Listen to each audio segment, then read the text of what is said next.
Hi, I'm Joanie Poole of Heirloom Quilting Designs. I am delighted to be back in the studio to bring you the next workshop of the Quilting for Life video series.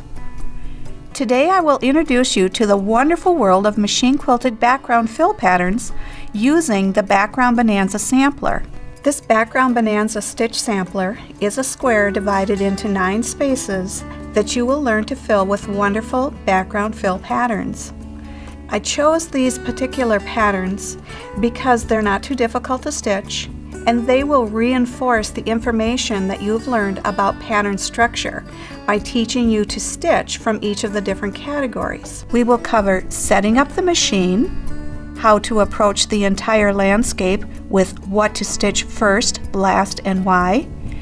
We'll learn the basics of beginning and ending your threads invisibly and anchor the entire surface from edge to edge. Now I will present the 10 patterns from our project and the structural foundation used to stitch them: stippling and loop-de-loop, pebbles, wandering leaves, lazy daisy,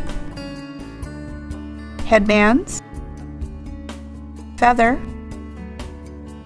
checkerboard, spinning S's, clamshells, pumpkin seed. You'll start by printing out the pattern. It has all of the instructions and the layout that you'll need. Using your sewing machine for straight line or free-motion quilting doesn't require a fancy sewing machine with a ton of expensive attachments. I learned this skill on my 50-year-old machine. This is one of the continuous line patterns that has snaking lines that connect lowercase letter e shapes. Begin anchoring the thread at the outline of the space. Stitch up, stitch a letter E. The next line continues with the letter E in the opposite direction, and just continuing along that line until the entire space is filled. And just continue filling this area with curved lines that look like the letter E. One up and one back.